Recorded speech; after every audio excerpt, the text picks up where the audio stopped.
I was at the nurse's station, reading trashy tabloids and drinking coffee, when Jane, the other person on duty, poked my arm. "Look, the girl escaped," she said with a giggle. "What?" She pointed to the security camera feed. Little Sarah was standing in the hallway, her image grainy and pixelated. We had admitted Sarah at 8:23 p.m. A little girl, no more than 6, her face covered in blood. She'd taken a nasty fall down the stairs. Dr. Thompson was worried she might develop a subdural hematoma, so we were keeping her for overnight. No, she shouldn't be up. And where'd she get those clothes? She wasn't wearing the hospital gown we put her to bed in. No, she was wearing a black dress, white stockings, and shiny black shoes, as if she were dressed up for a church or a funeral. And she kept whipping her head back and forth, as if expecting someone to come down the hallway. "Well, are you gonna go get her or not?" Yeah, I'll get her." "Sarah?" My breath caught in my throat. There was no one there. I walked up to her room. "Sarah?" I called, poking my head in. She was sleeping peacefully in bed, in her hospital gown, with her IV still attached. Weird. I walked back to the nurse's station. I couldn't help feeling unsettled. I know kids sometimes do freaky stuff, but there's no way a 6-year-old could reattach an IV. I plopped back down at the nurse's station. "You found her?" "Yeah, she's sleeping in her room." This is gonna sound real weird, but I don't think she ever got out of bed. Ooh, spooky. That's not something to joke about. I rolled my eyes and turned back to reading. It was 3:40 a.m. when it happened again. I happened to look at the hallway, and the security monitor caught my eye. Sarah was standing just outside her door, in her dress and stockings. Except she looked scared this time. "Look, it's Sarah again." As I said it, one of the lights flickered out at the far end of the hallway. The video feed grew darker. "Oh, it's the little demon girl again. If you think all of this is so funny, why don't you go check on her?" Okay. She slowly got up, then she disappeared down the hallway. I turned back to the video feed. Another light had gone out at the end of the hall.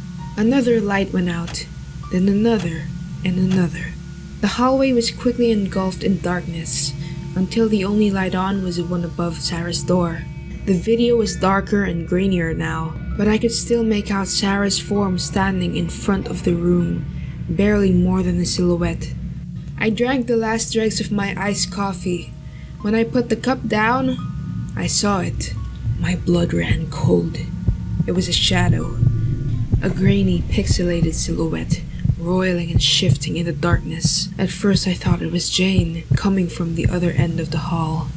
It wasn't. It was too tall, stretching from the ceiling to the floor. Too thin. I leaned into the monitor. What the hell? The shadow got darker, larger.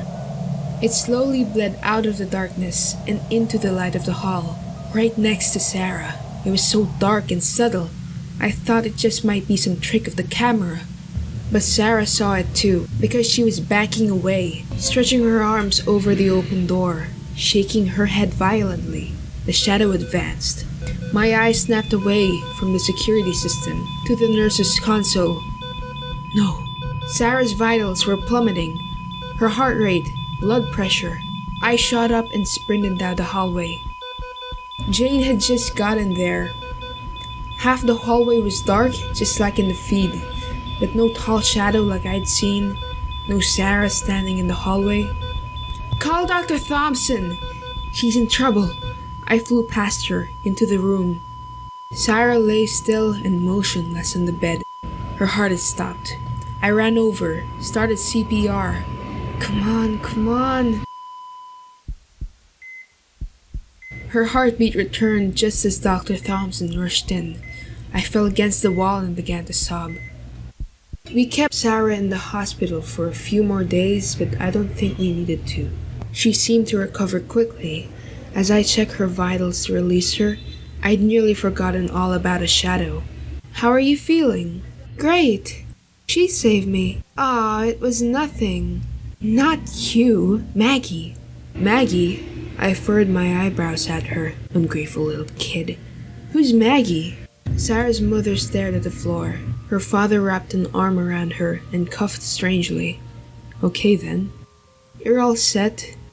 She grabbed her mom's hand and the two of them walked into the hallway, but the father stayed behind. Thank you so much for everything.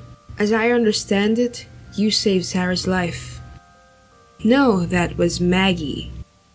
He coughed again, strangely. Curiosity bit into me. Completely overstepping my bounds as a nurse, I asked, who's Maggie? Her imaginary friend? He sighed heavily, sort of. When my wife was pregnant with Sarah, she was actually pregnant with twins. My heart stopped. Identical twins, but one of them passed away in the womb, he continued. We told Sarah, but it appears we made a mistake. Sarah has an overactive imagination. Always talks about Maggie as if she's actually still with us. He coughed again, strangely, and I realized it was to stop an impending sob. He reached out to shake my hand. Thank you so much again. He turned and followed his family down the hallway, but all I could think about was a little girl who looked exactly like Sarah, standing outside her door, protecting her.